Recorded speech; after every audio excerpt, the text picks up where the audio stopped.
The secret to building a thriving private practice revealed today in this video. That's actually the title that ChatGPT told me I should make this video. But really though, that's what we're going to talk about. I'm going to share with you how I've created a private practice, turned it into a group practice.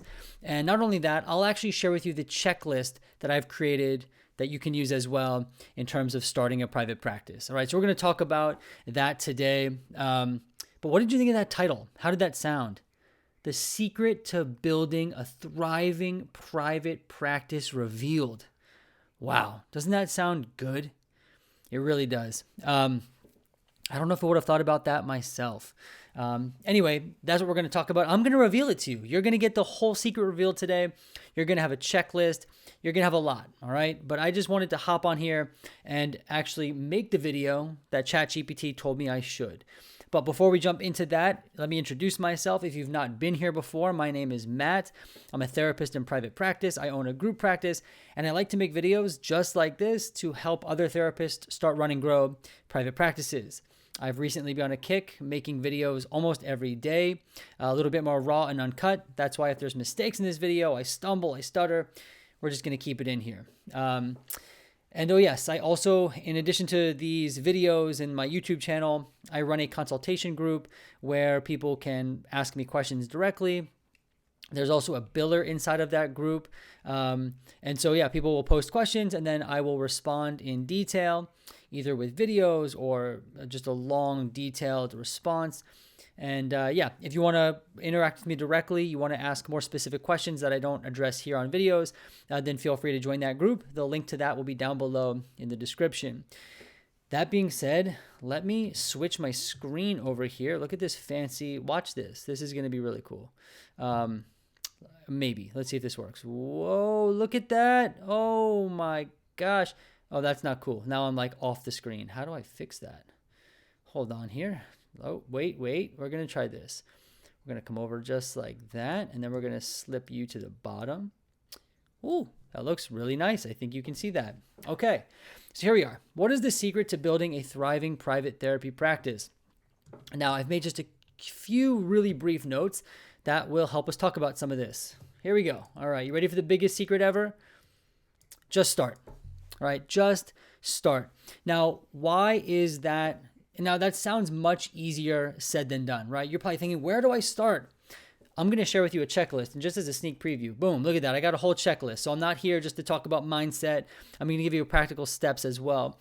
But the first thing we have to kind of think about is really one of the things that holds people back is this idea of they want to feel ready to start private practice, right? They either want to like feel like they're confident or they know what they're doing.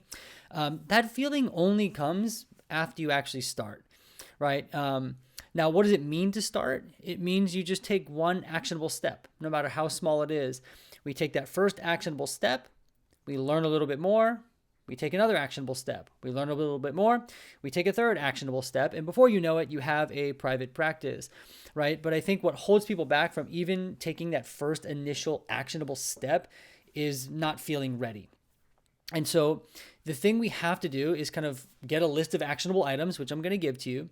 And then we pick one and we just start. We have to set aside needing the feeling of readiness or needing the feeling of confidence. I mean, how would you expect to have that if you've never done this before? And that's something that held me back for so long too. I feel like, oh, I'm just not ready. It's just not the right time. But the moment I actually decided to take actionable steps, and the first thing I ever did was get malpractice insurance. It was one phone call. That was it. That was my first actionable item. And from there, the ball got rolling. After that, I decided to research business entities and I started one, right? But it took that initial step. That was the first thing I did was just sign up for malpractice insurance. And it felt really good. I felt a little bit more ready after doing that than I had before, right? So we're going to just start, right? That's one of the biggest secrets is just starting. All right. And the second one, which is actually just tied to the first, is look at these notes are not organized. All right. You'll never feel ready. We're going to pick one action item. We just talked about that. No need to talk about that more. And then I mentioned here, we got to take a risk. Oh, I'm really thirsty. Hold on. Now, what do I mean by taking a risk? Well, no matter what action item we choose, we're going to be taking some sort of risk, right? Because we're not entirely sure what we're doing. Maybe it's our first time starting a private practice. when I signed up for malpractice insurance, although the risk was small, I didn't know what I was doing. Like, was I picking the right one? Is this the coverage I need? I really wasn't sure. I did my research. I did the best I could. And I signed up for malpractice. Now, again, low stakes action item, but a little risk nonetheless, right? And then the next action item was starting a business entity. A little bit of a bigger risk, right? I don't want to mess that up. It's a little bit costly to reverse it, but it's a risk. And so I think in some regard, when we do anything actionable for our private practice as we start, we're taking a bit of a risk. And I think that also plays into the feeling of not being ready. We feel like, we need to be totally certain, but we're always taking a risk. All right. So be ready to do that. And the good news is most of the risks we're taking, they're not going to be like life altering, life ending. Even big ones like a business entity, like starting that, you can always fix it if you make a mistake. I made a couple of videos, a video a couple months back about messing up my business entity. It wasn't the smallest mistake. It wasn't the biggest. It was fine. I was able to fix it. But get ready to take some risks. All right. So if I had to like sum up the whole video, it would be this: just start, right? Just start. That being said, let's actually switch over to the checklist so you can see what are some things you can actually start on.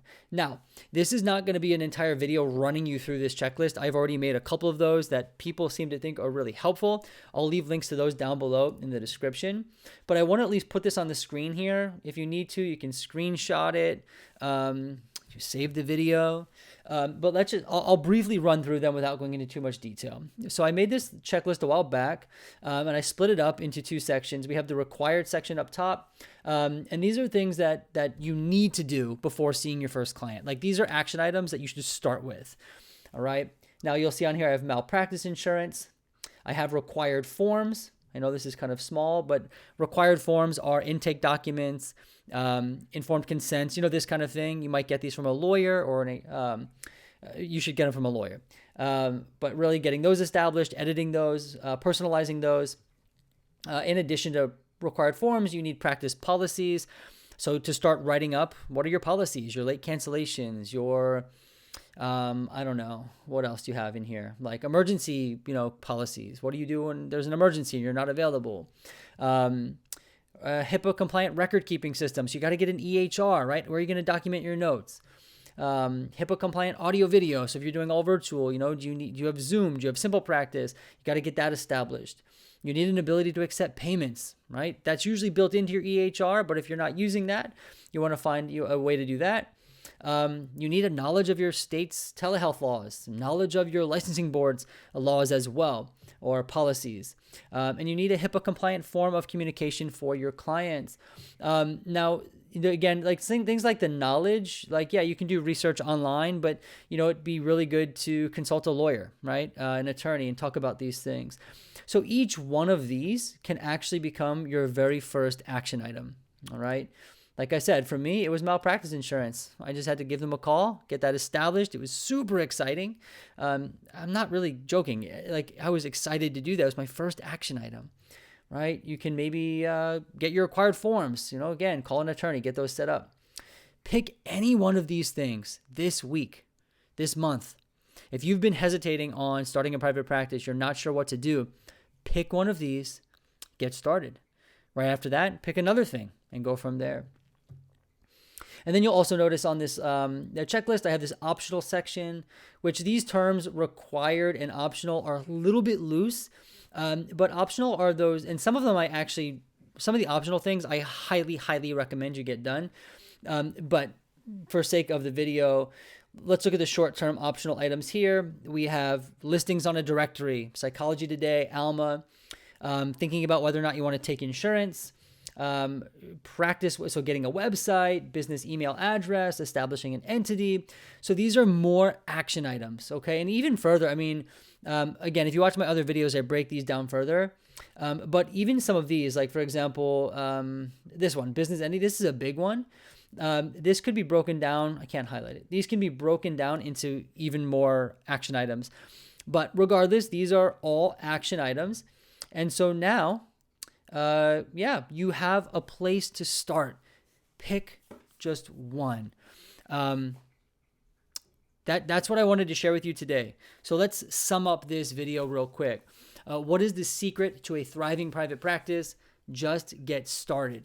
Number 2, what do you actually get started on? Am I pointing to it? Is this pointing to it? There, whoa. Pick one of these action items, no matter how small or how big. Do it this week, maybe this month. I don't know your schedule. Check one off. And then from there, pick another, okay? I hope you found this video helpful. I hope at the very least you are more inspired about private practice right now after watching the video than when you first clicked on it. Anyway, I hope to see you again and see you in the next video. Have a great rest of your week.